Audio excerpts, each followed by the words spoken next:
Enfant, je descendais et je m'endormais au son des tic-tac dans les escaliers, donc papa régulièrement me portait et me ramenait dans ma chambre.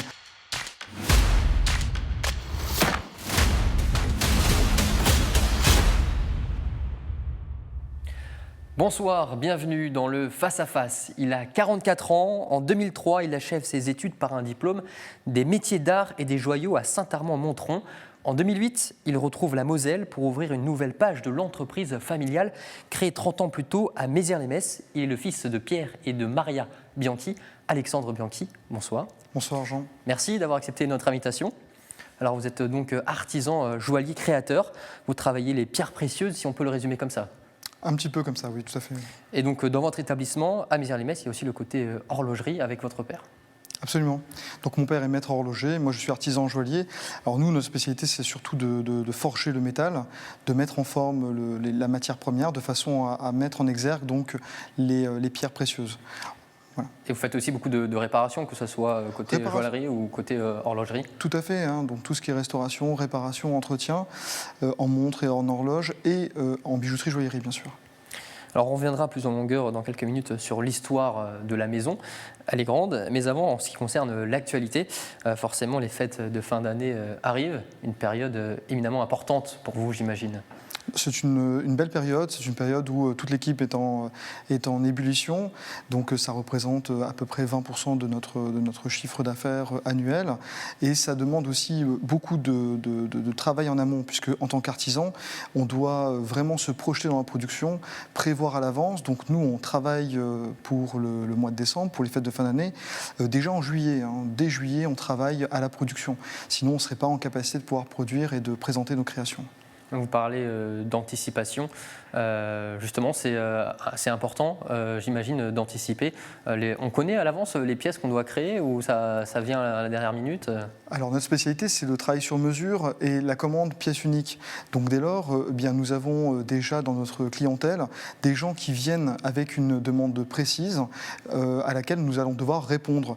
Donc ça c'est un travail qui est hyper intéressant, hyper valorisant pour mon équipe et moi-même. Mais si cette clientèle vient trop tard, ça ne sera pas prêt pour les fêtes, j'imagine, parce qu'il y a un temps assez conséquent. Il y a un temps incompressible, il est certain. Après, on est capable de faire beaucoup d'efforts. On est capable d'accomplir des miracles en un temps limité dans certains cas. Mais il est certain que plus nous avons de temps, plus on peut exceller dans le sur-mesure et dans la pièce unique et surtout dans la pièce qui est faite en fonction du goût de nos clients, quoi. Vous êtes combien à travailler dans les ateliers à Mézières-les-Messes? Alors aujourd'hui, on est 6. On est 6 à travailler dans les ateliers. On est 6 à s'affairer donc aussi bien en horlogerie qu'en bijouterie joaillerie. Et donc c'est une équipe qui commence à s'étoffer puisqu'on était à la base que papa et moi. Et il y a peut-être d'autres personnes qui viennent vous renforcer pour cette période des fêtes ou pas du tout Alors non, c'est vraiment notre équipe hein, parce qu'on a besoin essentiellement de personnes compétentes et qui ont été formées la plupart du temps en interne au sein même de l'entreprise. Les formations sont longues, ça prend un certain temps avant de pouvoir former une main agile et habile. Donc on travaille main dans la main justement avec des très bonnes écoles françaises dans le cadre de l'apprentissage. Nous travaillons aussi avec les compagnons du devoir de manière à obtenir les meilleurs résultats en termes de fabrication. Alors, tous les secteurs d'activité vivent une période un peu compliquée au niveau énergétique. Est-ce que c'est votre cas ? Je pense qu'on est tous dans le même cas. Après, on a une vision des problématiques peut-être un petit peu différente des autres. C'est que comme nous sommes dans l'anticipation à tous les niveaux dans notre métier, aussi bien dans le cadre des achats de matières premières, parce que nous, aujourd'hui, le diamant est négocié en dollars, les métaux précieux sont négociés à des spots différents entre le matin et l'après-midi. Donc, vous voyez, ce qui est vrai le matin n'est déjà plus vrai l'après-midi. On a cette anticipation. Donc, je pense qu'on est un peu moins touché, puisqu'on optimise notre production au fil de l'eau, quoi. Mais c'est une difficulté quand même supplémentaire. Bien sûr, bien sûr. Alors on termine, Alexandre, sur ce sujet. J'imagine que la maison Bianchi en a déjà vu des vertes et des pas mûres depuis sa création maintenant en 1978 et sait affronter les différentes crises auxquelles elle pourrait être confrontée. Revenons sur votre histoire, celle de votre père, Pierre Bianchi, artisan horloger qui ouvre donc avec son épouse Maria leur première boutique et atelier consacré à l'horlogerie et à la bijouterie en 1978 à Mézières-les-Messes. Qu'est-ce que vous pouvez nous dire de ça, de cette ouverture ? Une véritable épopée, hein, parce qu'on n'aurait pas cru qu'on aurait franchi toutes ces décennies, puisque à l'époque, maman et papa, ils ont, ils ont ouvert de façon très humble. Je me souviens encore de ces étagères qui permettaient de recevoir les réveils qu'ils avaient disposés en vitrine. Cette enseigne, cette première enseigne que mon père a donc réalisée de ses mains, où c'était marqué horloger dessus, horloger Bianchi. Donc voilà, c'est vraiment un début de carrière qui a été très étonnant. Alors, est-ce qu'aujourd'hui on pourrait faire la même chose ? Je ne sais pas. Je pense que les technologies nous en empêchent quelque part. On doit être un peu plus parfait aujourd'hui qu'on ne l'a été à cette époque, mais c'est ce qui donne aussi un charme particulier à cette entreprise.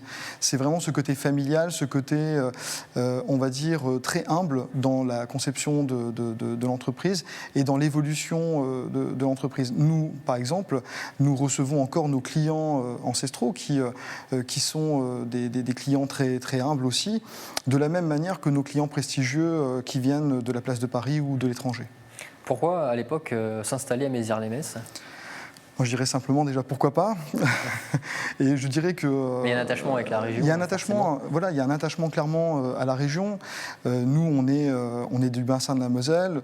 On nous a souvent dit que c'était peu probable de réussir en étant à Mézières-les-Messes et de déployer un savoir-faire d'exception. Je pense qu'il y a aussi un peu cette volonté de montrer que c'est possible, que où que l'on soit, on peut y arriver et on peut développer. Et je pense qu'on a un très beau bassin d'activité.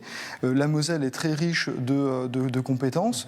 Il y a aussi, je dirais, une volonté de la Moselle et du bassin duquel nous faisons partie à exporter son savoir-faire. Très très vite, nous avons exposé en Allemagne, on a exposé au Luxembourg, en Suisse, de nombreuses fois à Paris, avec des soutiens divers et variés de la Chambre des métiers, Chambre des commerces et industries, de la région, du département et d'autres encore. Donc je pense qu'on est, un département un peu atypique. Alors, on parlera de votre parcours tout à l'heure. La passion de l'horlogerie de votre père, vous savez quand ça lui est venu? Parce que finalement, ça part de là, la maison Bianchi. Absolument. Alors, je pense que ça vient beaucoup de mon grand-père, finalement, puisque mon grand-père, il regardait beaucoup ses enfants, il essayait de comprendre un peu le fonctionnement de ses enfants, et il a détecté chez mon papa une volonté à la mécanique, à l'intérêt horlogère. Et en plus, nous avions la chance que mon grand-père avait gardé contact en Italie avec son frère, qui était lui-même bijoutier joaillier installé dans le sud de l'Italie. Donc, en fin de compte, c'est une addition de plusieurs éléments qui ont permis la création de ce début de carrière qui a été, en fin de compte, une belle suite, puisque mon père, arrivé en 70 à l'école d'horlogerie de Morteau, très vite s'est affairé à fabriquer une montre qui est assez connue dans le domaine, qui est la montre squelette. Donc, la montre squelette, ça consiste à découper le mouvement pour voir, en fin de compte, l'intérieur du mécanisme. C'était, à l'époque, dans les années 70, assez rare de le faire. Et j'ai eu la chance d'avoir un père qui a été extrêmement pertinent et qui a eu la volonté de développer cette technique-là et ce savoir-faire-là. Alors, on va voir à l'écran comment s'est développé un peu vos locaux au fil des années. C'est vrai qu'ils ont bien évolué entre les débuts et puis maintenant. C'est peu de le dire. Mon père a démarré donc avec un atelier de 20 mètres carrés. Moi, j'ai suivi père et fils avec un atelier de 30 à 40 mètres carrés. Et aujourd'hui, on a 1100 mètres carrés d'atelier à Mézières-les-Messes. Donc, c'est sûr qu'on a une évolution grandissante. En plus, aujourd'hui, on additionne à la technique artisanale le monde, je dirais, du numérique, puisqu'aujourd'hui, l'équipe est équipée donc, de matériel sophistiqué, type impression 3D pour les maquettes et les prototypes, et on a tous les logiciels qui nous permettent de pouvoir aller au-delà. Donc on ne fait pas que du prototypage. Et ça, c'était indispensable pour évoluer avec son temps finalement. Tout à fait, exactement. Donc on est en perpétuelle évolution. En 2013, la société familiale devient une manufacture, ce qui engendre la naissance de la marque Bianchi. S'ensuit de belles distinctions en 2015 et en 2016. Pouvez-vous nous rappeler justement ces distinctions? Quelles sont-elles? Alors 2015, on a eu l'honneur d'être labellisé Entreprise du patrimoine vivant, donc c'est un label d'État. C'est un label qui permet de protéger l'entreprise. On fait partie des 1800 entreprises françaises à avoir un savoir-faire d'exception et être mis, on va dire, sur un peu un piédestal dans le cadre de l'artisanat d'art et des métiers d'art. Qu'est-ce que ça engendre? Ça a plus de prestige, forcément? Plus de prestige, bien sûr, plus d'accompagnement, des distinctions qui forcément ont une certaine résonance à l'extérieur du territoire et qui, conjointement avec le Made in France, puisque nous on est 100% Made in France, eh bien, est un véritable porte-voix. Vous avez parlé de 2016, on a poursuivi avec cette opportunité qui nous a été donnée par l'Académie nationale de Metz, par le prix Weber, donc c'est un prix aussi honorifique qui est donné aux bijoutiers joailliers. Donc on les a chaleureusement remerciés parce que c'est quelque chose, on ne s'y attendait absolument pas et ça a été vraiment un plaisir. En fait, ça couronne des efforts et une certaine persévérance. Vous en parliez tout à l'heure. Aujourd'hui, Bianchi, c'est plus de 40 ans d'expérience, de savoir-faire. Qu'est-ce que ça représente pour vous, cette longévité assez incroyable ? Alors ça représente beaucoup de fierté, ça représente beaucoup de bonheur et aussi une certaine angoisse dans un certain sens parce que forcément mes parents me transmettent peu à peu le flambeau, enfin peu à peu clairement le flambeau. Parce qu'il y a eu un peu un moment le poids de l'héritage peut-être aussi Alors sur vos épaules. Le poids de l'héritage et aussi il faut que tout cela se mette en marche dans un nouvel environnement économique et social. Et il faut aussi se réinventer comme dans tous les métiers, et il faut trouver aussi sa clientèle. Et ça, c'est toutes des ambitions qui rendent humble. Parlons de vous maintenant un peu, Alexandre. Vous êtes né donc en 1978, bercé par la passion de votre père. Bon, racontez-moi un peu comment vous avez grandi au sein des ateliers de votre père. Alors moi, je dirais que le plus beau souvenir que j'ai, c'est quand j'étais enfant. L'atelier de mon père était au rez-de-chaussée, nous vivions au-dessus, et donc forcément les tic-tac, le son des tic-tac montait jusqu'aux étages. Et donc enfant, je descendais et je m'endormais au son des tic-tac dans les escaliers. Donc papa régulièrement me portait et me ramenait dans ma chambre. On a vraiment été bercé par ce métier. C'est une véritable passion au point que quand on parle de l'horlogerie ou de la bijouterie joaillerie, j'ai presque l'impression que c'est mon nom. Vous voyez, donc vous reconnaissez quand on vous appelle dans la rue, c'est ça Oui, voilà, c'est assez extraordinaire. J'avais presque l'impression que ça faisait partie de nous de façon irrémédiable. Et voilà, ça a été une certaine logique de continuer à perpétuer l'ambition familiale, quoi. Donc, qu'est-ce qui vous a attiré à l'époque et qu'est-ce qui vous attire encore dans l'univers de la joaillerie ? La pierre. Les pierres, c'est fantastique. Je dirais que ce que j'invite à faire à mes clients, c'est de rentrer en rencontre avec une gemme, avec une pierre, et vous pouvez pénétrer à l'intérieur de cette matière, vous rêvez, vous imaginez, vous découvrirez des paysages, et après tout d'un coup, vous allez vous dire mais comment cette matière-là a pu se cristalliser, comment elle peut être entre mes mains, sachant qu'elle a vécu des choses extrêmement terrible. Et ça, c'est extraordinaire. C'est haute pression, haute température, une cristallisation de matière métallique, de matière cristal. Et voilà, c'est vraiment cette matière-là qui m'a attiré. Et puis la coulée de l'or. La coulée de l'or, c'est quelque chose d'assez extraordinaire aussi.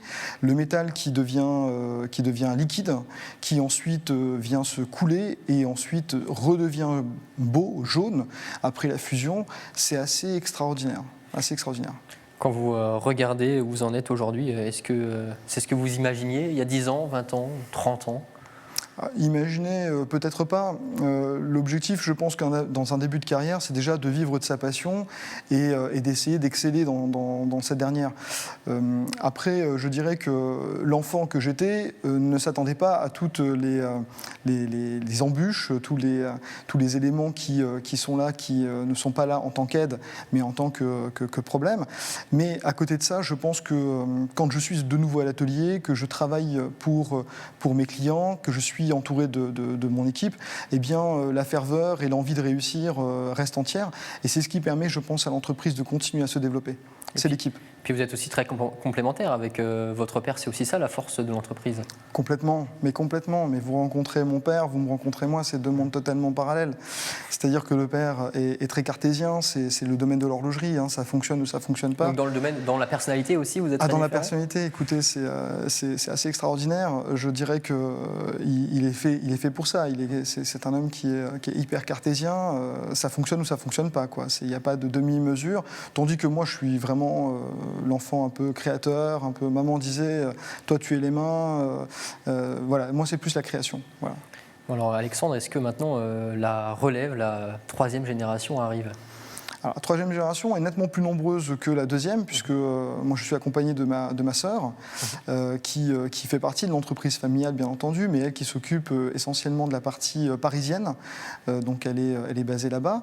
Moi j'ai la chance d'avoir une épouse, une jeune épouse qui m'a donné déjà pour l'instant 5 enfants. D'accord. Donc je pense famille. que voilà, c'est extraordinaire, c'est mon deuxième métier que je fais avec passion et avec ferveur aussi. Hein. Et donc parmi vos 5 enfants Écoutez, ils sont tout le temps là. Hein, quel âge a le plus grand? Le plus grand a 9 ans. D'accord, ok, Oui, donc ils ont le temps encore. Je m'y suis pris tardivement, je l'admets. Mais ils sont là, ils viennent. Mon fils vient, il a déjà fait ses premiers bijoux, il a déjà fait ses premiers pas dans l'entreprise, à l'atelier. Donc William, c'est un garçon qui est assez ouvert d'esprit. Après, nous obligeons absolument pas nos enfants à faire mon métier ou le métier du grand-père, mais je pense que quelque part, oui, en tout cas, ils auront un certain attachement et une volonté de faire que l'entreprise perdure. En tout cas, c'est notre objectif, que l'entreprise perdure et qu'à la tête de l'entreprise, il y ait un membre de la famille ou pas, ça ne changera rien. Notre objectif principal, c'est que l'entreprise familiale perdure, transmettre des valeurs et permettre au Made in France en horlogerie et en joaillerie de, une, renaître de ses cendres, et de deux, permettre de montrer de quoi nous sommes tout à fait capables sur notre territoire. Ce que vous disiez tout à l'heure, vous avez des apprentis aussi pour transmettre cette passion, cette expertise. Oui, on a des apprentis, je pense à un en particulier qui est actuellement chez les Compagnons du Devoir. On bosse pour ces gens-là. C'est-à-dire c'est un jeune homme d'une quinzaine d'années qui a le feu sacré dans les yeux. Il a cette envie, cet engouement, cette volonté d'y arriver. C'est ça qui vous amène à vous porter en respect et qui vous pousse à défendre les couleurs d'un métier d'art qui, quelque part, dans un monde comme le nôtre, serait peut-être voué à disparaître. Et bien, grâce à ces jeunes gens, on a encore envie de faire des efforts et à faire le nécessaire. Alexandre, je vous propose de faire un petit break dans cette émission. C'est la pause café. Et ma première question, Alexandre, c'est la même pour tous. Votre café, plutôt court ou plutôt long? Plutôt court. Plutôt court. Votre plaisir coupable? Plaisir Ça coupable. peut être de la nourriture ou non? Chocolat. Le chocolat, on me répond souvent ça. Qu'est-ce qui vous met le plus en colère? Wow. Par ordre de préférence. Alors ça, c'est vous qui voyez. Le plus en colère, je dirais que l'approximation me met en colère. D'accord. Voilà. Donc vous êtes très rigoureux dans votre travail. De toute façon, c'est indispensable. Oui, dans mon travail, je suis très rigoureux. Oui. Si vous deviez nous donner votre plus grand défaut? Justement, la rigueur, et je suis incapable de vivre en dehors de mon métier. Ma femme vous le dirait. Dans une autre vie, quel métier vous auriez rêvé de faire? Alors ça, c'est une très bonne question. Je ne me vois pas vraiment dans un autre métier. Je pense que bijoutier-joaillier, c'était vraiment le métier que je devais faire. Et je dirais que le métier qui m'aurait permis de travailler en famille, c'était le métier qu'il fallait que je fasse, oui. Ouais. Alors, si vous aviez une lampe d'Aladin, quel serait votre principal vœu? De rendre les vies un peu plus faciles. C'est-à-dire la paperasse Je pense que j'aimerais que mes jeunes aient plus de facilité à se déployer dans leur métier, dans leur passion. Je pense aujourd'hui qu'on met beaucoup d'entraves au développement personnel. Donc si j'avais une lampe d'Aladin, je permettrais à tous ces gens de vivre une vie un peu plus faite de plaisir et on va dire, de sentiments dans les yeux, sans avoir autant de choses qui les heurtent au quotidien, quoi. La réalisation dont vous êtes le plus fier? C'est une pièce de haute joaillerie que j'ai faite pour une cliente qui m'a fait confiance. Pour la petite histoire, je l'avais rencontrée à un salon local, le salon des antiquaires à Metz. Et dans les allées à l'époque, je l'ai rencontrée. Et elle m'a fait confiance, elle m'a donné une pièce d'exception à réaliser pour elle, où j'ai dû faire venir une pierre du Brésil, faire tailler sur mesure en France par un ami lapidaire, et ensuite que j'ai monté donc sur une création qu'on lui a dessinée et qui a été vraiment une pièce extraordinaire. Oui. Quelle est la personne que vous admirez le plus? Je pense que les personnes que j'admire le plus, elles sont au nombre de 2. Ce sont mes parents. Il faut faire un choix? Non, pas de choix. Ma mère. Votre mère, d'accord, ok. Qu'est-ce que vous aimeriez que les gens retiennent de vous pour terminer? Alors, j'aimerais pas qu'ils retiennent. J'aimerais bien qu'ils vivent avec moi quelque chose, parce que s'ils retiennent, c'est que je suis plus là. Mais je dirais que ce que je voudrais qu'ils retiennent, c'est que finalement, qu'ils gardent cette lueur, cette envie de réussir, et qu'on se dise bien, une bonne fois pour toutes, qu'on peut y arriver, quelles que soient nos ambitions, tout est possible, et quelle que soit notre naissance finalement. Voilà. Très bien, Alexandre, l'heure tourne, on enchaîne, il est l'heure de vous passer sur le grill. Alexandre Bianchi, vous avez accepté notre invitation et donc vous consentez à passer sur le grill. Où est-ce que vous vous situez un peu par rapport à vos concurrents au niveau départemental et même national? Est-ce qu'on a une idée? Alors, moi j'ai beaucoup de mes collègues qui font un travail excellent. Est-ce que j'ai une idée de ce que les autres font? Honnêtement, je n'ai pas trop d'idées, je n'ai pas vraiment le temps de m'interroger. Je travaille avec certains, main dans la main, puisque, comme vous avez dû le comprendre, je ne suis pas capable de tailler toutes les pierres. Donc j'ai des amis qui sont aussi lapidaires, des amis qui sont chercheurs de pierres. Moi, je ne parlerai pas de concurrence, je parlerai plutôt de complémentarité. On est beaucoup en complémentarité avec de nombreux de mes collègues. Est-ce que vous estimez quand même comme la meilleure maison de Moselle?